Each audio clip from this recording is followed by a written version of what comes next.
Muito bem, e agora nós vamos falar um pouquinho sobre o quinhentismo, tá? Então, assim, falar sobre o Camões, né, e o classicismo português, que foi esse movimento feito a partir das ideias do Renascimento italiano, né, e a forma como ele se concretizou em Portugal, a gente pensa, na verdade, o que estava acontecendo no Brasil, né, porque o contexto do Brasil e de Portugal naquela época eram coisas extremamente diferentes, né, o Brasil era colônia e estava sendo descoberto, né, digamos assim, apesar da gente saber que já estava aqui há muito tempo, né, já tinha seus povos e tal, mas ainda havia uma civilização muito diferente da civilização europeia daquele momento, né? Então é importante entender o que estava acontecendo aqui no Brasil e se houve algum tipo de literatura feita aqui nesse século XVI, né, no 1500 e alguma coisa. Então, assim, não se considera que houve um movimento, tá? Por isso o nome quinhentismo, ele é questionado, porque não existe um movimento, nada muito coordenado, nenhuma proposta estética, nada disso, né? Mas houve produção naquele momento ligada ao Brasil? Houve, tá? Então, eu até trouxe esse mapa aqui, que é um mapinha muito interessante da época no Brasil, né? Faz parte do Atlas Miller, né? De 1519, então olha só, né, 19 anos depois da descoberta por parte dos portugueses. E aí houve um mapeamento, então olha só, o nome das praias aqui da costa, né, e é muito interessante ver o quanto eles valorizavam, olha só, a natureza, né, então as árvores, os pássaros, né, olha lá, um dragão, né, se vocês repararem aqui tem um dragãozinho, então vocês imaginam o que eles achavam do Brasil, né, uma terra estranha, uma terra mágica, mítica, sei lá, né? E os índios trabalhando, né? Olha lá os índios coletando o pau-brasil, que eles levavam para lá, né? Essa madeira de cor avermelhada, tá? Então eu gosto desse mapa para a gente falar de quinhentismo, porque o quinhentismo, na verdade, vai girar em torno disso, né? Vai girar em torno de uma descoberta, que foi uma descoberta desigual, né? Em que os índios tinham uma cultura que foi sendo aos poucos tirada deles, né, minimizada, dita como inferior, né, e isso vai aparecer bastante na Carta do Caminha, que é o mais importante documento que a gente tem desse período, né, e vai aparecer nas peças feitas pelos jesuítas. Então vamos ler esse trechinho da Carta do Caminha e a gente já conversa um pouquinho sobre quais foram as duas manifestações desse período, né. Então, Pero Vaz de Caminha, na Carta do Descobrimento, documento famosíssimo, né, que está hoje na Torre do Tombo, lá em Portugal, diz o seguinte, sobre os habitantes aqui do Brasil, né? Parece-me gente de tal inocência que se nós entendêssemos a sua fala e eles a nossa, seriam logo cristãos, visto que não têm nem entendem crença alguma, segundo as aparências. E, portanto, se os degredados que aqui hão de ficar aprenderem bem a sua fala e os entenderem, não duvido que eles, segundo a santa atenção de Vossa Alteza, se farão cristãos e hão de crer na nossa santa fé, a qual praz a Nosso Senhor que os traga, porque certamente essa gente é boa e de bela simplicidade. E imprimir-se-á facilmente neles qualquer cunho que lhe quiserem dar, uma vez que Nosso Senhor lhe deu bons corpos e bons rostos, como a homens bons. E o ele nos para aqui trazer, creio que não foi sem causa, ele Deus, por isso maiúsculo. E portanto, Vossa Alteza, pois tanto deseja acrescentar a Santa Fé Católica, deve cuidar da salvação deles, e prazerá a Deus que com pouco trabalho seja assim. Então, olha só, né? Aqui a gente percebe bem a visão que os portugueses tiveram, né? E que levou a essa famosa aculturação indígena, né? A ideia de que eles eram inocentes, de que eles eram homens bons, pacíficos, isso fica claro em outros momentos da Carta do Caminha, né? E que por isso seria fácil colocar, imprimir a, a religião católica, né? Sobre esses homens, né? Quase não eram homens, né, que quase eram entendidos como bichos, tanto que no mapa aqui, né, eles estão mais ou menos em pé de igualdade aqui, os homens e os bichos juntos, né.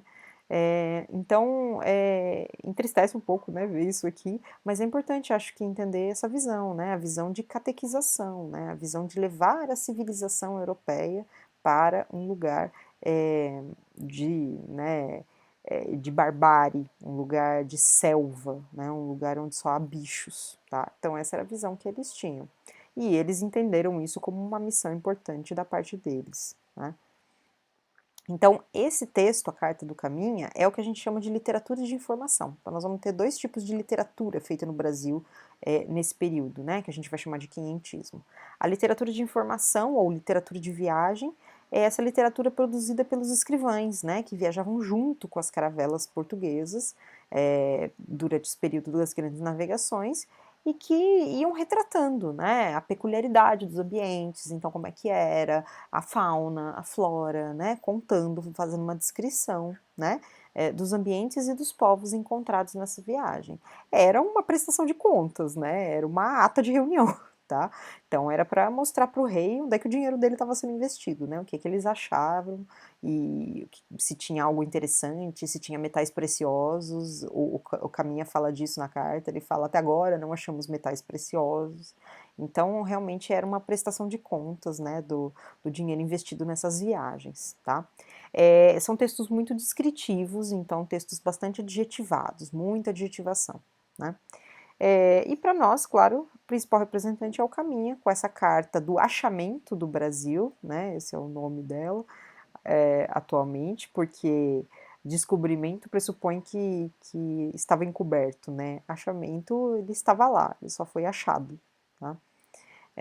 Então, foi produzido em 1º de maio de 1500, em que ele descreve as impressões do Brasil, né? É considerado o primeiro documento sobre a nossa história. Uma curiosidade, ela só foi exposta ao público, a carta, em 1817. Olha que coisa, ela ficou muitos séculos guardada, com pouquíssimo acesso, lá na Torre do Tombo, que é o grande arquivo histórico de Portugal. Tá? É esse aqui, olha lá, uma imagem dela aqui, que bonitinho. E o segundo ponto é o que a gente chama de literatura de catequese, tá?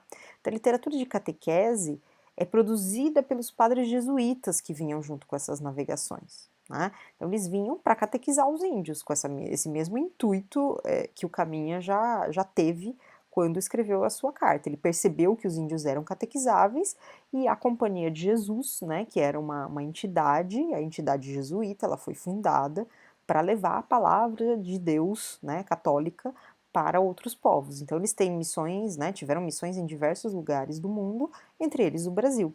Então esses padres jesuítas vinham para cá, né, catequizar os índios. Né? Os mais famosos são nomes que a gente conhece bem, por sinal, Manuel da Nóbrega e José de Anchieta. Né? Nós temos, inclusive, ruas e avenidas, né? A rodovia Anchieta, baseado nesse padre, né? A Manuel da Nóbrega também é rua aqui de São Paulo, Manuel da Nóbrega. Então são nomes muito conhecidos, né? O nome desses dois padres. Né?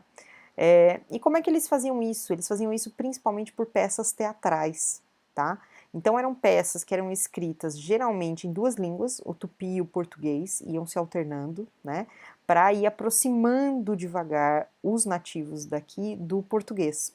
Então, os padres aprenderam o tupi, aliás, o Manuel da Nóbrega, acho que foi ele que fez a primeira gramática do português tupi. Não, acho que não foi ele, não.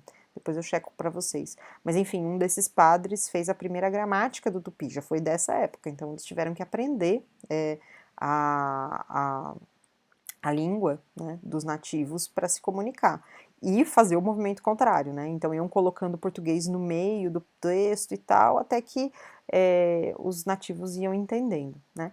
E o que acontece nessas peças? Como é que eles faziam isso, né? Com tão pouca compreensão de linguagem, eles tinham figuras cristãs que eram exaltadas, né? Por suas virtudes, por sua santidade e divindades e hábitos indígenas que eram colocados como errados, equivocados, maléficos, tá? Então, realmente é uma imposição da lógica, da moral e da religião cristã, né, sobre a religião que os índios tinham, né? Eles consideravam, né, os portugueses consideravam os índios o que a gente chama de tábula rasa, essa expressão em latim, né, que quer dizer uma tábua vazia, né? Ou seja, algo que não está inscrito, que está aberto, né? Sujeitos que não são história, né? Que estão abertos a serem inscritos de qualquer a partir de qualquer ponto de vista. Então, o que é uma grande mentira, né? Claro que eles tinham história, eles tinham sua cultura que foi considerada menor, né? Então, é até triste ver essas peças porque a gente vê como é que isso funcionou. Né? Aqui a gente tem uma imagem, um quadro do Benedito Calixto, outro nome que vocês devem conhecer, né? O nome de uma praça famosa em São Paulo, lá em Pinheiros, onde tem uma feirinha todo sábado. Né? Benedito Calixto, para quem não sabe, era pintor.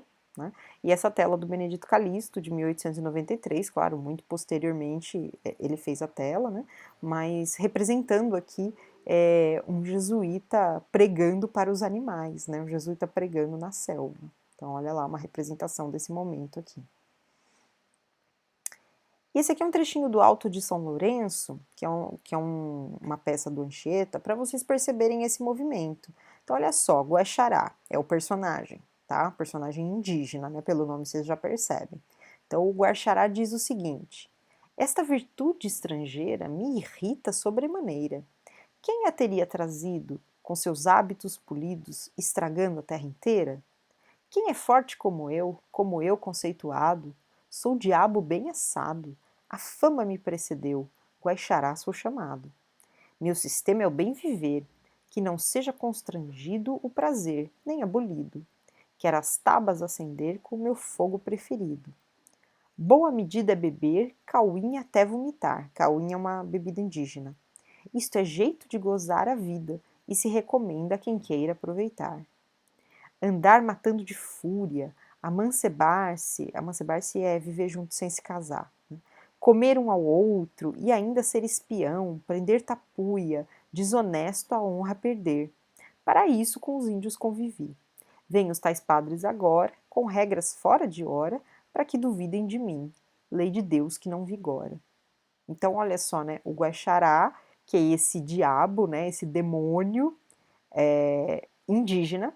Então, eles pegam uma figura indígena reconhecida pelos índios, né, e colocam o Guaxará falando, né, poxa, quem é que trouxe esses hábitos bonitos, educados, né? Está me irritando, essa virtude está me irritando, né? O meu sistema é o do bem viver, é o prazer, né? Então, é beber cauinha até vomitar, né? É matar quando eu estou irritado, é se juntar com qualquer uma, né? É ser espião da outra tribo, né? Então, ele começa a falar de um monte de hábito dos índios para desqualificar esses hábitos e mostrar, né, que os padres estão vindo agora com umas regras que ele, demônio, considera muito chatas, né? E que seriam a lei de Deus, né? Então, é claro que está minimizando os hábitos indígenas, né, e colocando os padres como donos da virtude que chegava agora, né? Então, esse era o procedimento desses autos, dessas peças para os indígenas. Tá? E aí eu trouxe uma questãozinha para vocês. Né? Olha só um trechinho. É um trechinho do mesmo auto, tá? Dos vícios já desligados, nos pajés não crendo mais, nem suas danças rituais, nem seus mágicos cuidados. Então, assinale a afirmativa verdadeira, considerando a estrofe acima, pronunciada pelos meninos índios em procissão. Então, são meninos índios que estão falando isso aqui. Né? Os meninos índios representam o processo de aculturação em sua concretude, mais visível, como o produto final de todo um empreendimento do qual participaram com igual empenho a coroa portuguesa e a Companhia de Jesus. B. A presença dos meninos índios representa uma síntese perfeita e acabada daquilo que se convencionou chamar de literatura informativa. C. Os meninos índios estão afirmando os valores de sua própria cultura, ao mencionar as danças rituais e as mágicas praticadas pelo pajé. D. Os meninos índios são figuras alegóricas cuja construção como personagens atende a todos os requintes da dramaturgia renascentista. E E.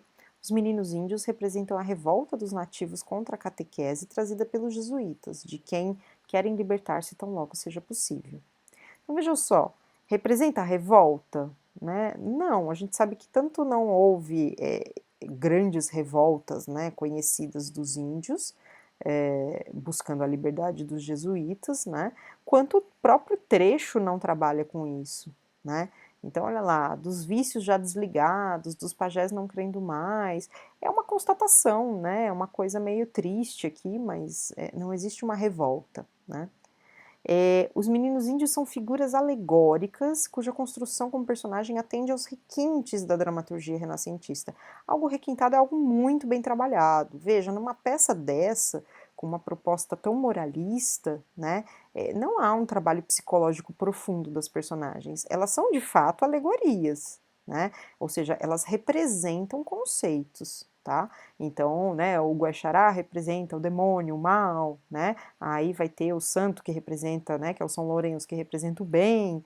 Então, assim, é uma série de alegorias mesmo usadas nessas peças, mas não tem requinte nenhum, é algo tudo muito simplista, né? Mal versus bem, né? O índio é o mal, o Deus é católico é o bem, e é isso, tá? Então, essa também não pode ser. Os meninos índios estão afirmando os valores de sua própria cultura. Não, né? Então, tá falando que eles estão desligados de vícios, inclusive, né? Chamando os seus hábitos de vícios, não creem mais nos pajés, nem nas suas danças, né? Então, não há uma afirmação de valores, né? Tá dizendo que eles deixaram esses valores.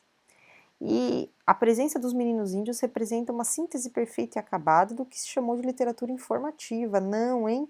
Literatura informativa é a literatura de viagem, é a literatura da Carta do Peru Vaz de Caminha, por exemplo. Isso aqui é a literatura de catequese, né? Então, cuidado para não confundir o termo, tá? Então, estamos falando que a verdadeira é essa aqui, né? Os meninos índios representam o processo de aculturação na sua concretude mais visível, né? Como produto final de todo um empreendimento do qual participaram a coroa portuguesa e a Companhia de Jesus, né? Ou seja, a política e a igreja, que na época estavam absolutamente unidas, tá? Bom, gente, o que eu queria trazer para vocês hoje era isso, né? Espero que tenha sido útil, tenha sido legal. A apostila do Ângulo tem muito pouca coisa sobre o Camões épico, tá? Ela valoriza muito, muito mais o lírico mesmo, porque tá caindo na Unicamp, né? E realmente ele não cai muito, tá? Deixo claro, é uma coisa que cai pouco, mas, por exemplo, tem que ter uma noção disso, até porque tem o Nesp, né? Existem outros vestibulares, e o que acontece aqui no Camões épico influenciou outros autores, como Fernando Pessoa, por exemplo, que a gente vai ver depois, né? Então, eu vou colocar para vocês também alguns exercícios, fazer uma listinha de exercícios sobre isso, tá? Sobre o Camões épico e sobre o quinhentismo. O quinhentismo também cai pouco, mas também é importante saber, porque ele vai ser retomado lá no modernismo também, ele vai ser revisto, vai ser olhado, né, de forma crítica quando a gente chegar lá no início do século XX. Então é bom entender qual era o entendimento nesse momento, né, da colonização do Brasil, para a gente entender a crítica que é feita depois, tá bom? Então é isso, fiquem bem, muito álcool gel, tá? E até a próxima.